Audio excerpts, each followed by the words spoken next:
नमस्कार प्रिय दर्शकों, स्वागत है आप सभी का। और आज के क्लास में हम समझेंगे मनोरथ सफल कब होगा। प्रिय दर्शकों, मनोरथ मतलब इच्छा, अभिलाषा। हमारी अभिलाषाएं कब पूर्ण होंगी, हमारी इच्छाओं की पूर्ति कब होगी, आज हम जन्म कुंडली से समझेंगे कि हमारा मनोरथ कब सफल होगा और कब हमारा मनोरथ सिद्ध नहीं हो पाता है। हम जन्म कुंडली में किस भाव को और किस ग्रह को देखकर यह ज्ञात कर सकते हैं। और यहाँ उदाहरण से समझेंगे और इस श्लोक को समझेंगे तो हम समझ लेंगे कि हमारा मनोरथ सफल कब होगा या नहीं होगा। तो उसके लिए इस सूत्र को देखिए और उदाहरण हम यहाँ लेंगे। आज उदाहरण के लिए हम कौन सा लग्न ले लें? चलिए आज सबसे अंतिम वाली राशि लिख लेते हैं, 12 नंबर की राशि मीन राशि। 12 यहाँ तो 1 2 3 4 5 6 7 8 9 10 11। अब आइए सबसे पहले श्लोक को समझ लेते हैं, फिर उदाहरण से यहाँ समझेंगे। निर्बलो यदि जनस्य कर्मपो नैव सिद्धति तदा मनोरथः, नैव सिद्धयति तदा मनोरथः। पहले जो लाइन है ये दो, इसमें बता रहा है कि जातक का मनोरथ कब सफल नहीं होता है, कब सिद्ध नहीं होता है। और दूसरा जो लाइन है, तुंगभे निजगृहे शुभैर्युतः सत्वरम ही सफलो मनोरथः। इस दो लाइन में बताया है कि कब सिद्ध होगा, ऊपर वाले दो लाइन में बताया है कि कब सिद्ध नहीं होगा। समझिए इसको, ये श्लोक है। सबसे पहले तो इसका अन्वय बनाइए। तो अन्वय बनेगा जनस्य यानी जातकस्य, यानी जो जातक है जिसकी जन्म कुंडली है, यह जातक जनस्य कर्मपो, कर्मपो का मतलब है कि दशम भाव, कर्म स्थान। तो जन्म कुंडली के दशम भाव को देखना है।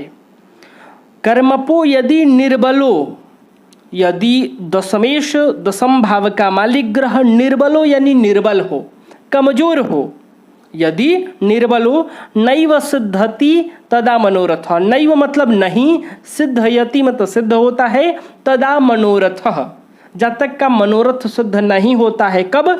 जब जन्म कुंडली के दशम भाव का मालिक निर्बल हो, कमजोर हो, पाप प्रभाव में हो।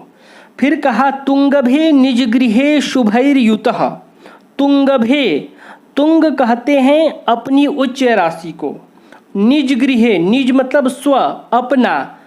तो जो निज गृह है, अपना जो घर है ग्रहों का, यानी स्व राशि, अपनी राशि में, और शुभैर्युतः शुभ ग्रहों से युक्त हो, तो सत्वरम ही सफलो मनोरथः।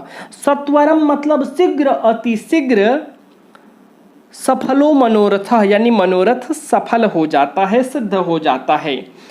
यानी कि जब जन्म कुंडली का दशमेश निर्बल अवस्था में हो, कमजोर अवस्था में हो, अशुभ अवस्था में हो, नीच राशि में हो, तो भी आप समझ लीजिए यहाँ केवल निर्बलो आया है। निर्बल मतलब कमजोर, तो अंश बल से निर्बल हो। और यहाँ तुंगभे निजगृहे शुभैर्युतः आया है।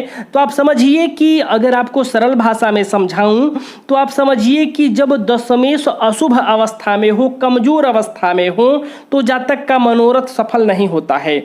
और ये दशमेश यदि अपनी उच्च राशि में जाकर बैठा हो, या अपनी राशि में बैठा हो, या शुभ ग्रहों के साथ बैठा हो, तो जातक का मनोरथ सफल हो जाता है।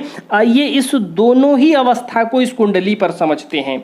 प्रिय दर्शक को मीन लग्न की कुंडली है। आज हमने उदाहरण में मीन लग्न की कुंडली ले लिया है।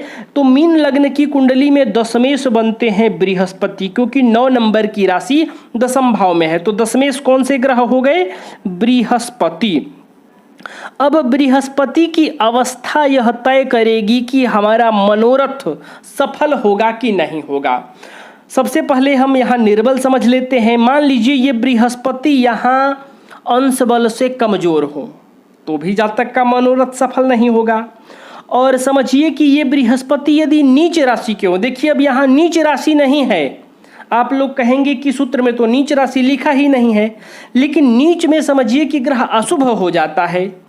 यहाँ बृहस्पति पाप ग्रहों के साथ हो, यहाँ देखिए शुभैर्युतः है, तो शुभैर्युतः में मनोरथ सफल हो जाता है।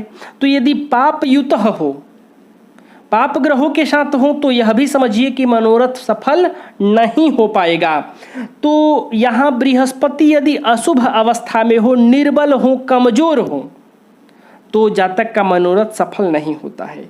लेकिन यदि यही बृहस्पति यहीं पर बैठे हों, तो ये इनका निज गृह हो जाएगा, अपना घर हो जाएगा, क्योंकि धनु राशि के ये मालिक हैं।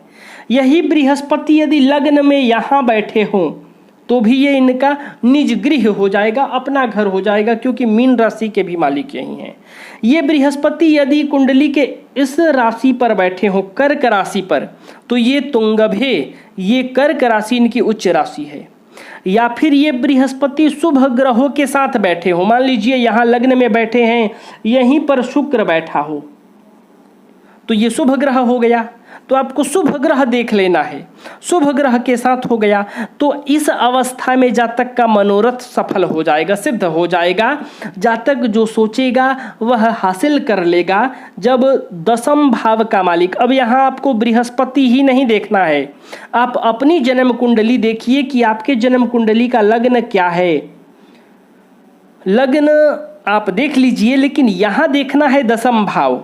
जैसे हमने मीन लग्न की जन्म कुंडली बनाया, तो दसम भाव में धनु राशि उपस्थित है, तो इस भाव के भावेश को देखना है। दसम भाव में जो राशि है, उस राशि के राशिपति की अवस्था देखनी है।